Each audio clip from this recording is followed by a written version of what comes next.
Reports today in The Australian suggest a cleric has on Friday issued a prayer to the people of Gaza at the end of his sermon, asking for Allah to deal with the tyrants and oppressors and kill them all. The same cleric had previously apologised for preaching Jews as bloodthirsty monsters during a sermon in April.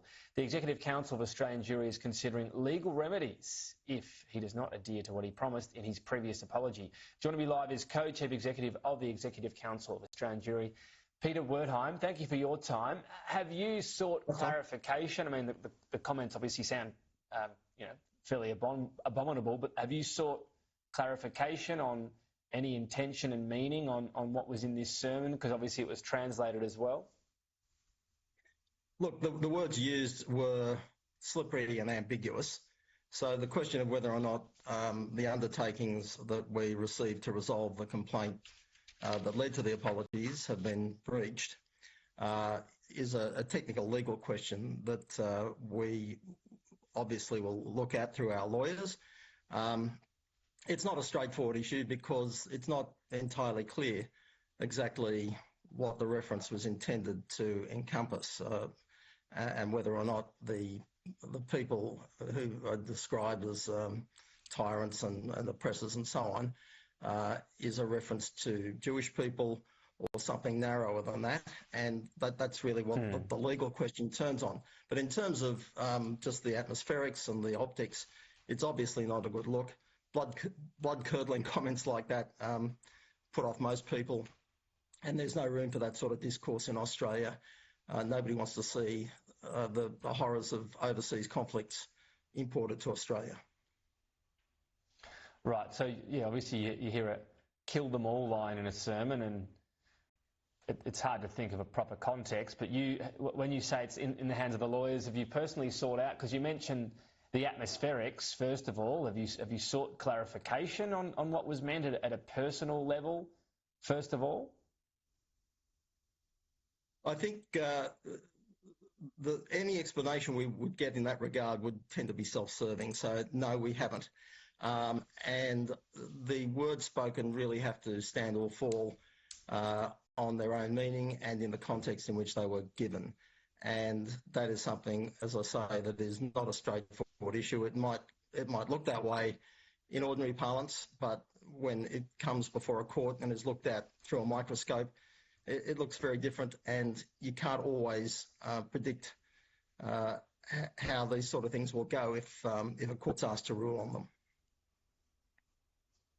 Right, and so obviously the last time this happened, there was a pretty quick apology. At the same time, those comments were more specific, weren't they? Well, they were, and they were not just specific, but they were of a particular nature that made it very clear that the reference was to the Jewish people. Generally, it was attributing characteristics to Jews as a group, and so it was a fairly clear-cut state of affairs. Mind you, even then, we had to go to the Human Rights Commission and go through a process before any apology ensued. And the apology was an unreserved apology. There was an admission of wrongdoing. There was an undertaking not to repeat the conduct, and obviously that last item will have to be monitored going forward.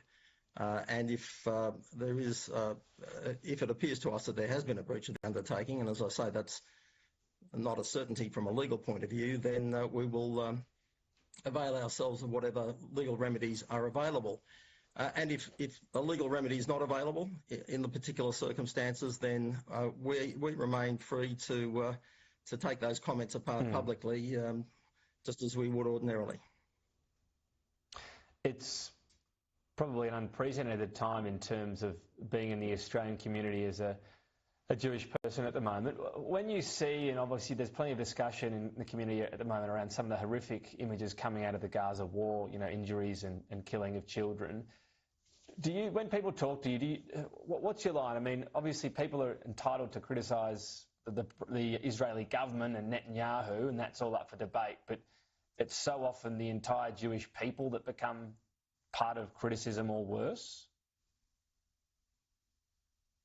And you put your finger on it, I think, Tom, because Look, for the last 100 years or more, the Palestinian leadership and those who support them have taken the view that they will violently prosecute a campaign to prevent any kind of state of the Jewish people or self-determination of the Jewish people, or even a significant presence of the Jewish people in the historic homeland of the Jewish people. They've taken that attitude and action on it, notwithstanding UN resolutions to the contrary and League of Nations resolutions before that, which all accepted the right of the Jewish people to self-determination in Israel.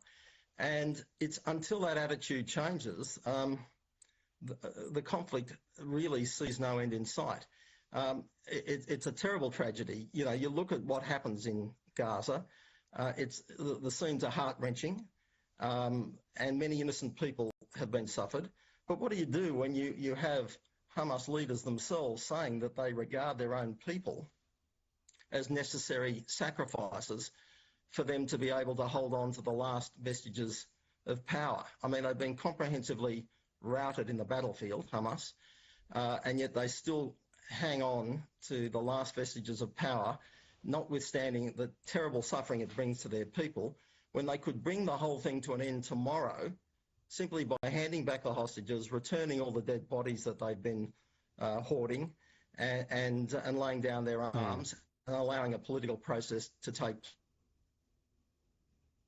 You referenced there, obviously, and you're not alone in thinking that there's no genuine desire for a ceasefire from within Hamas, and you make that point. What do you make of things such as, I mean, there's been a lot of criticism, including from a lot of countries around the world, for more extension of West Bank settlements. Does that undermine the Netanyahu argument?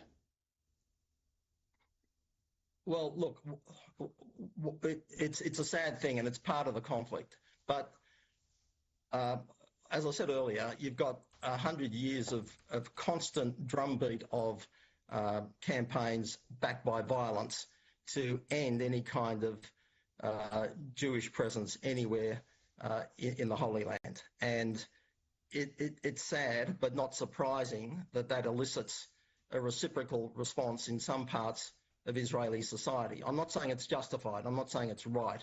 I don't agree with it. I don't, two wrongs don't make a right.